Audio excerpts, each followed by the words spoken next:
Bay mana hello kano? Coffee. Coffee here is fresh coffee. Bagus ke sign? How bro? Coffee nang utre. How bro? Hawai bagus ke? Kun ni tadam na hawai. Si mo kay hotel lagi check out tau thoe.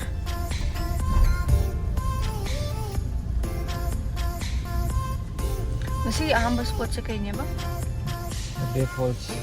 Update Falls. Let's say Coffee. Anh mới thắc rồi. coffee vậy ăn thay rồi nhá. Mà bên ta trong này tầm giờ rồi nó lết vào khám lên. Jadi semi. Sebelum satu riset pendengar aja kan ngitingan. Enggak tahu. Gali sembang ngai biri bahu. Yang tak mana yang ada bini kan? Tahu siapa yang di depan tu?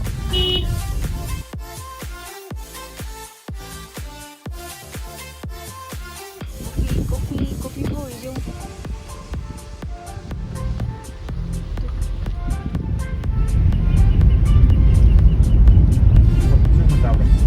Saya jalan di pay.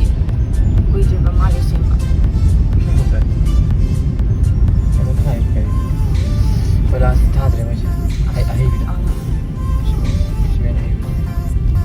Semen ni lah. Kan tu. Mango ship enggak ada yang Thai. Aduh sih fazana thada di bongo ko kaya ko ni akoi Manipur da sumanga thada dum kai. Di mana? Bay Falls. Kita lah guys. Yes, musim betul jadi responsibility semua isi dalam. Only water bottle. Hazik, Bay Falls yang ni Bay. Coffee panding ada yang siang ni. Coffee apaan saya? Coffee. Saya yang palau ni.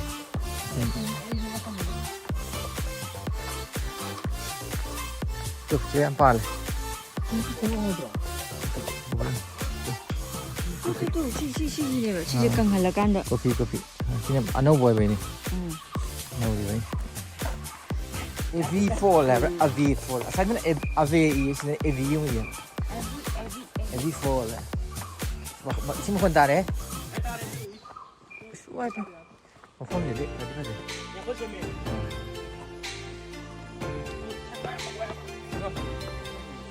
Đây thôi bác. Cái này tạt. Sangkap orang. Cao thêm. Di mana pun aku bahan tu.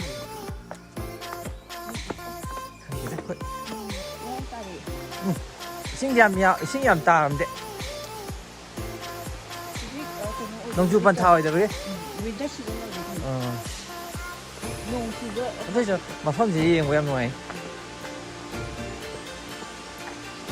Ini. Mình just mình chơi làm mà. Waterfall lah. Waterfall.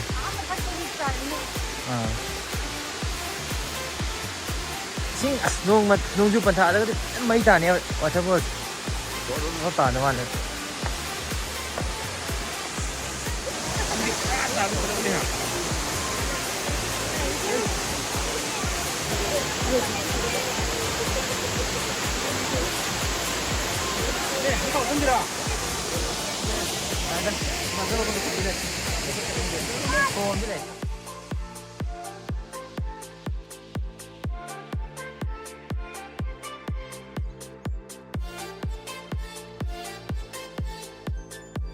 Wow. Ni lang na kita ni tinggal le. Gari ngang sila.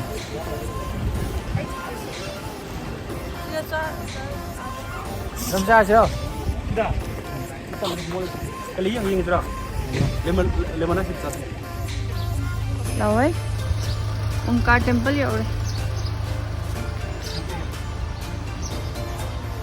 Không lọc thuốc rồi cái nọ.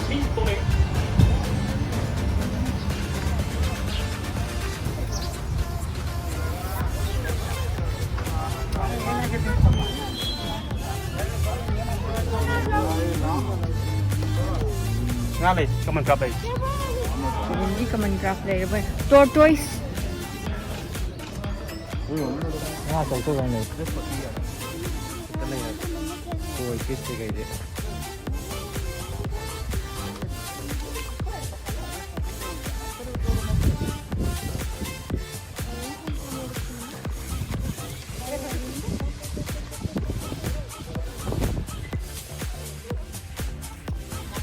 Kaya din no.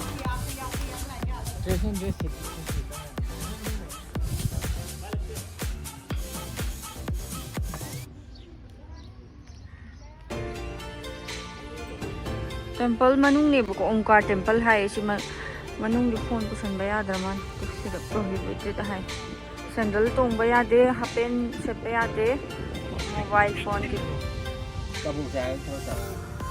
AD 1820 the Saba temple man mo sigi temple se ningthaw amana ko brahmin na mahalo ba adudagi curse to cook na bana temple se sagi ba ita spices ki store ni mo se de spices ngatin ko amadu si kai kau gi khang gi kai nom de kau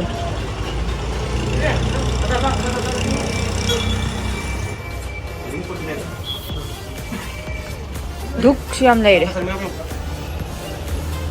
asa sa ning de coffee tu coffee variety ni sine variety ma de si sine variety ma duk mo yi make cookie duk phange ba attar ju lai lo ma perfume attar ni sin yan kan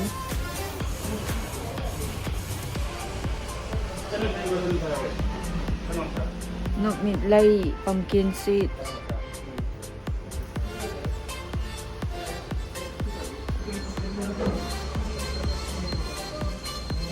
lagi ilaichi morok macha chamana mangge dry fruits hop jira amyaw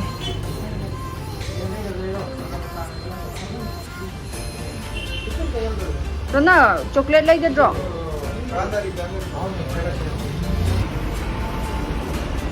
Taste pasta like that. Không để thấy cái curry mà sắp còn rất nhiều rồi. Mua mì của mẹ mình. Mà làm đi nusi ấy. Mỗi dukaan sang pas. Dry fruit. Okay no. Kihom akan ba. Boroi, cherry, đây thì không dễ đó, nó có đi nó không dễ để mà sắp ăn được.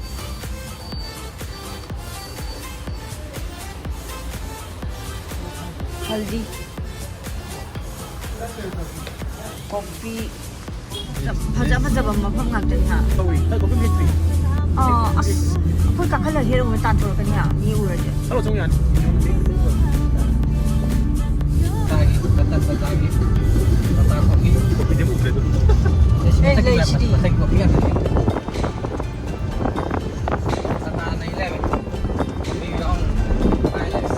Why you invest on your business map ja?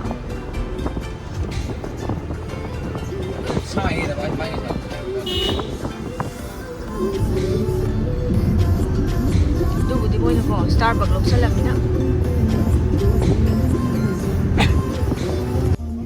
Omla hek ni ani ji. Omla ra masam birang di pasam pale ma hai.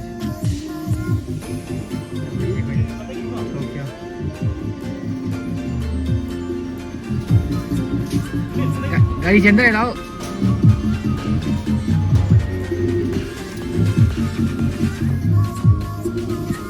Cái Lili kan lah. Ay na to ba? Omla ra masam birang. Lobang. Omla niya. Masam birang wala me.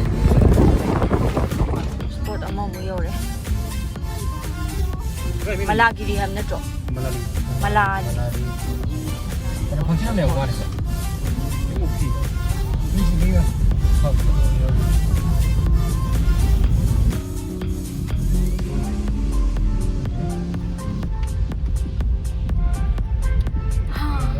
Sport amo mo yore din na.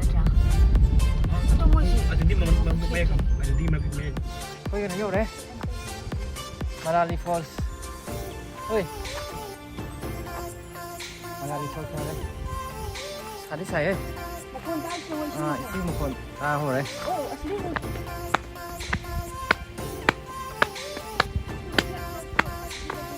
ꯋꯥꯇꯔꯐꯣꯜꯁꯤ ꯎꯕ ꯍꯧꯔꯦ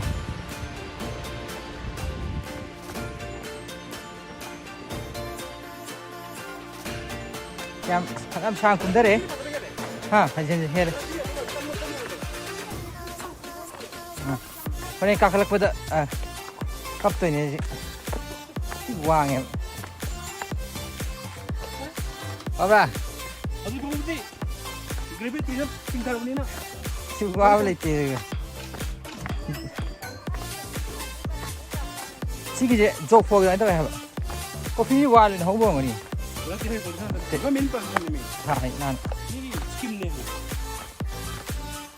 ꯃꯐꯝꯁꯤ ꯌꯥꯎ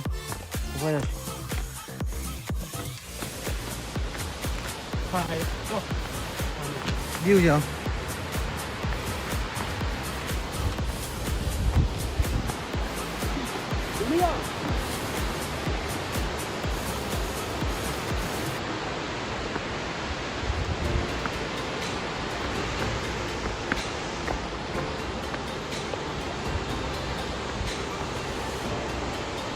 Views fazla resmeydi.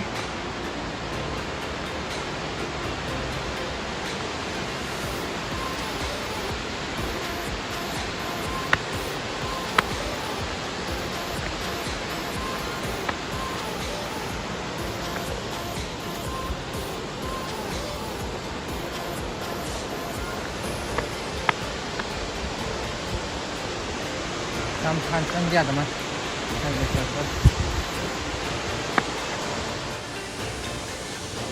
Người đi pro vàng đi đâu, không có gì đâu. Xin cay. Thế nó lên mà thật tự. Để ra. Để. Ngoài đây. Chúng ta ở bên ngoài vậy. Cả hai con dễ. Xí đây. Ở bên qua video nhé. Thăm này. Đây, không ăn thế này.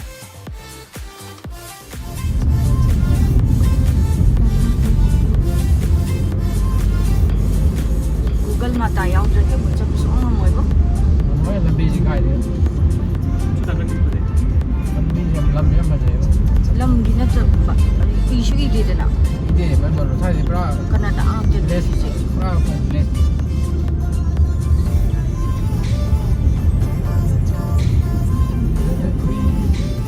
Carbon negative shade ground.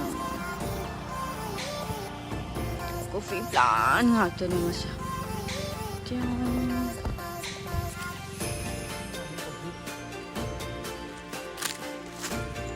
Lan tụ yên hả luôn nè. Sao cái nói cái ác kia hơn cái loại được rồi đấy nè. Ác kia là cái con bắt ta đi. Cái sao mà cái này làm đấy. Tụ cái pala naga. Rồi. Adunya ay siya lagi yaw ni Sawan. Sige ako gari mamang na thau gari mayam sila ay magkano sa rin. Gari nga. Tawag po ito na, di pong gatare ba? Ipan ka? Ulang po gari. Mapandara pa. Anim kaya thaw ko ni. Pajare ay di. So pong kya wali kino kilometer kya wali yaw to ba? Sanga 15 kilometer wali. Oh my god. Đi ngoài đấy.